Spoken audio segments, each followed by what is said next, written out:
ಎಚ್ಚರಿಕೆ ಕೊಟ್ಟು ನಿಲ್ತಾ ಇಲ್ಲ ಸರ್, ಕಿರುಕುಳ ಕೊಡೋದು. ನಮ್ಮ ಸರ್ಕಾರ ಯಾರು ಅನೇಕ FIR-ಗಳಾಗಿದೆ.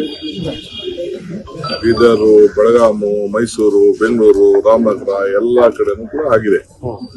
ಎಲ್ಲದಕ್ಕೂ ಕೂಡ ಪರಿಶೀಲನೆ ಮಾಡಲಿಕ್ಕೆ ಈಗಾಗಲೇ ನಮ್ಮ ಮುಖ್ಯಮಂತ್ರಿಗಳು ಆದೇಶ ನೀಡಿದ್ದಾರೆ.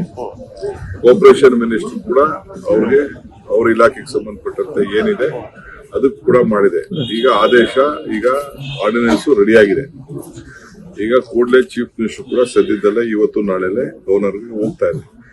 ನಮ್ಮ ಬಡವರನ್ನ ರಕ್ಷಣೆ ಮಾಡಬೇಕು, ಹಾಗಂತ ಅವ್ರಿಗೆಲ್ಲ ಎಕ್ಸ್ಪ್ಲಾಟ್ ಮಾಡ್ಲಿಕ್ಕೆ ಸಾಧ್ಯ ಇಲ್ಲ. ಬಡ್ಡಿ ತರದಲ್ಲಿ ಈಗ ಮೀಟರ್ ಬಡ್ಡಿ, ಆ ಬಡ್ಡಿ, ಈ ಬಡ್ಡಿ ಮಾಡಿಕೊಂಡು ರೌಡಿಗಳನ್ನ ಬಿಟ್ಬಿಟ್ಟು ಎದರಿಸಿ ಮಾಡಿ ಇವೆಲ್ಲ ನಡೀತಾ ಇರೋದು ನಮ್ಮ ಗಮನಕ್ಕೆ ಬಂದಿದೆ. ಪ್ರತಿ ಜಿಲ್ಲಾ ಕಚೇರಿನೂ ಕೂಡ ಒಂದು ಹೆಲ್ಪ್ ಲೈನ್ ಕೂಡ ನಾವು ಮಾಡಿದೀವಿ.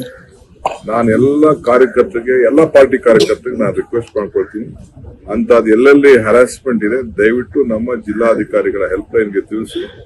ನಮ್ಮ ಪೊಲೀಸ್ ಅಧಿಕಾರಿಗಳು ಮತ್ತು ನಮ್ಮ ಡೆಪ್ಟಿ ಕಮಿಷನರ್ಸ್ ಸದ್ಯದಲ್ಲೇ ಚೀಫ್ ಮಿನಿಸ್ಟರ್ದು ಸ್ವಲ್ಪ ರೆಸ್ಟ್ 1-2 ದಿನ ಆದ್ಮೇಲೆ SP, DC-ಗಳಿಗೆ ಒಂದು ಪ್ರತ್ಯೇಕವಾದಂತಹ ಸಭೆನೂ ಕೂಡ ನಡೆಸಬೇಕು ಅನ್ನೋದು ಕೂಡ ನಾವೆಲ್ಲ ಚಿಂತನೆ ಮಾಡಿದೀವಿ. ಇದಕ್ಕೇನ್ ಬೇಕೋ ನಾವು ರಕ್ಷಣೆಯನ್ನ ನಾವು ಮಾಡ್ತೀವಿ. ಆರ್ಡಿನೆನ್ಸ್ ಆದಷ್ಟು ಜಲ್ದಿ ಹೋಗ್ತದೆ. ಕ್ಯಾಬಿನೆಟ್ ಅಲ್ಲಿ ಮೊನ್ನೆ ಎಲ್ಲ ತೀರ್ಮಾನ ಮಾಡಿದ್ವಿ.